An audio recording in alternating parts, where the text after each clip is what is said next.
What is up, guys? It's the Sound Alchemist here with Gersh1. And once again, we are breathing through our mouths. No, not breathing through our mouths. That's true. Yeah, you're not supposed to breathe through your mouth. How many of you guys just checked if you were breathing nasally, or mouthily, orally? Orally. Mm-hmm. And with that being said, welcome to another For the Greater. This is a video series where we answer the questions left by you, the viewer. If you have a question for us, comment down below. Put question in front of your question because we get those questions first. And now we get to questions first, because if you guys do the super thanks that is now in that area where like the like and the share button is, we will 100% get to your question in the video.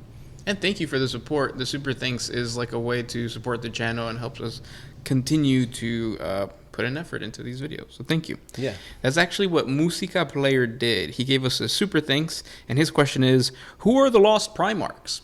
That is a very interesting question because long ago, when the Fire Nation attacked, the Lost Primarchs are basically a means to kind of create your own unique chapter of Space Marines, or I guess Legion of Space Marines. Yeah. I feel like that's how it started. I feel like GW was like, you know what? There's all these cool Primarchs, Leman Russ, Sanguinius, you have the Traders. Let's throw in 2 additional Primarchs that our players can kit bash and create their own homebrew, basically. Yeah. And then we got some pretty popular homemade ones, such as the Rainbow Warriors yep. and those Angry Marines. Obviously, those are like unofficial ones, but a lot of people like, meme around with it too. Yeah. But yeah, it's basically whatever you want to do, whatever theme you feel isn't represented enough, you can make your own kit bash and just do whatever. Like, have fun with it. Yeah, and that's what it, like, maybe originally during the Rogue Trader era, that was not the case, but, like, later on, that's what it became. And when we started playing, like, this was around, like, 4th edition, well, yeah. That's when we were like, oh, yeah, for sure, this is just, like, homebrew fluff material. Yeah. So we actually have a whole playlist where the Sound Alchemist created his own Lost Primarch, so you can find out more about that. Yes. On there, yeah. So from what we know officially, the 2nd and the 11th Legions are the ones that have been Edict of Obliterated, meaning all their symbols, likeliness, anything that has to do about them has been expunged from Imperial history. Even the Primarchs have been brainwashed and like mentally scoured to kind of not be able to remember / reveal. But there are a few kinks in that I guess mental blockage, because sometimes they do remember, sometimes like Malkador has to like go into their brain to kind of manually shut that part off. And like it's been officially known that one of them has been lost and the other one has been damned. So perhaps chaos has something to do with it. We do kind of get inferences that the Space Wolves was sent to destroy one of them, which is how Leman Russ got like the lapdog of the Emperor, the Executioner, those types of nicknames. And in the most recent edition of the Heresy, we have a new website, and in that website there's like a space map. And in that space map, like, it tells you, oh, this is where, Leman Russ was found. This is how Corvus Corax was brought into the Imperium. And there's 2 areas in space that have been redacted. That's where the 2nd and the 11th came from, those worlds. Because we all know there was 20 Primarchs, 21 if you're counting Alpharius and Omegon, that were created and flung across the galaxy. So that is 100% concrete. We know for a fact that they were there, and then something happened and now they're gone.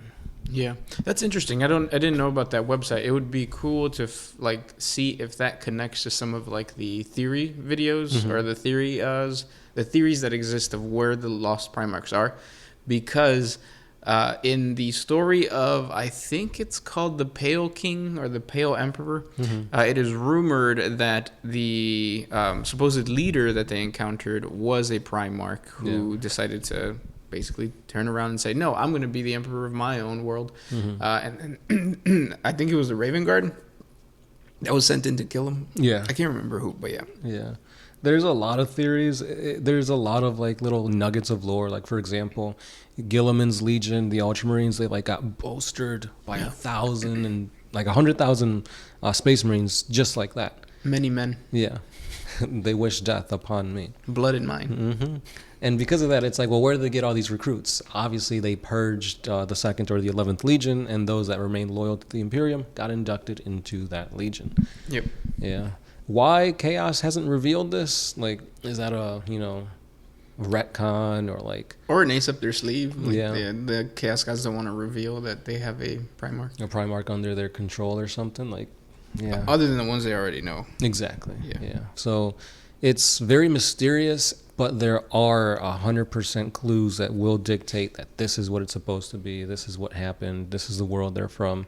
Mm-hmm. But besides that, you guys can easily create your own. And that's the dilemma, too, with the Lost Primarchs. I feel like as GW progresses the story, kind of, like not really progression, but like as they continue to throw out more lore, I don't want them to step on that homebrewing aspect and then give us too much information. Because like if they come out and they say like, well, it turns out one of the Primarchs was a woman, like, yeah, that kind of like throws a wrench in a lot of people's homebrew. Mm-hmm. But it's happened because obviously as they're coming out with the Horus Heresy novels, they are building upon the lore that was established like years and years ago.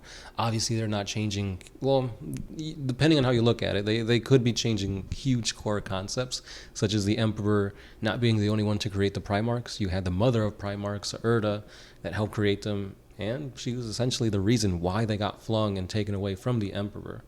So consider that huge, consider that maybe not that big. But yeah, things like that will come out as we see the Horus Heresy novels, progress. So will there be a reveal of a Primarch?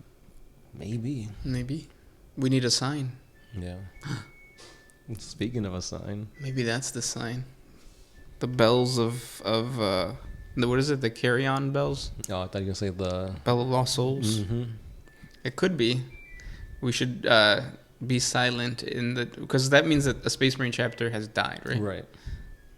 Or a Battle Brother, or no? Just the Space Marine chapter. Could also be ringing nonstop. Oh. Good question, though. That was a long one. Yeah, it is, because obviously there's a lot to talk about, even more than what we mentioned here. Yeah. And like we said, if you guys want your question answered in the same manner, a super thanks goes or is appreciated. So thank you, Musica Player, right? Mm-hmm. Yeah. Next question. This one is by Anath Ardayar. Of all the characters in Warhammer 40K, whose voice does yours most closely resemble? And whose voice would you most want to have instead? My voice, I think, probably is more connected towards an Inquisitor that's like old and probably Puritan. I think that's what's right. Puritan and radical. Yeah. Or a rogue trader. Yeah, I think mine would probably fit like a Jakiro weaponsmith. Because they're mute. They do sign language. Yeah. And then what would you like your voice to sound like? Probably like a different Jakiro weaponsmith. Yeah. Because like having different tones of muteness is pretty cool. It is. Because then you focus more on the non-verbal cues, which are, important. Very much so. Yeah. I actually would really like to have... no, I was going to do the... what's the dude from the Wild Thornberries? The kid? Oh, Donnie. Yeah, I was going to... Something like that, but I can't. That's actually like the voice of a singer, right? From something. I don't know. Comment if you guys know. Yeah.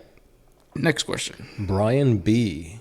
Is Gothic related to a language spoken today? Also, what's the difference between Low Gothic and High Gothic?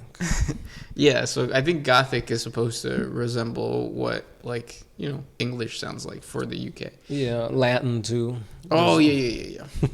Actually, it might be Latin. Yeah, because you have all these Latin phrases and words still used from way back in Terra's time. Ancient days. Yeah, to now. Actually, yeah, and we have a 40 Facts video on both Low Gothic and High Gothic and Middle Gothic, regular Gothic.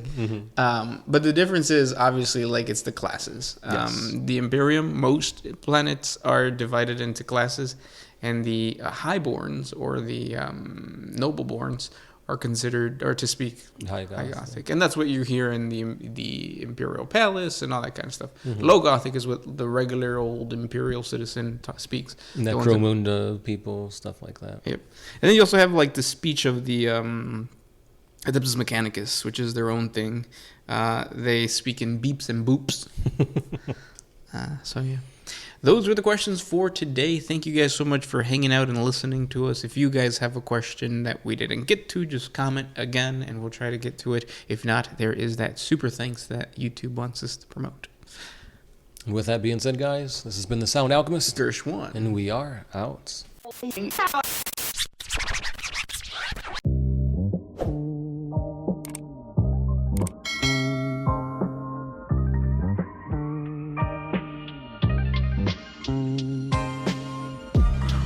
I used to put my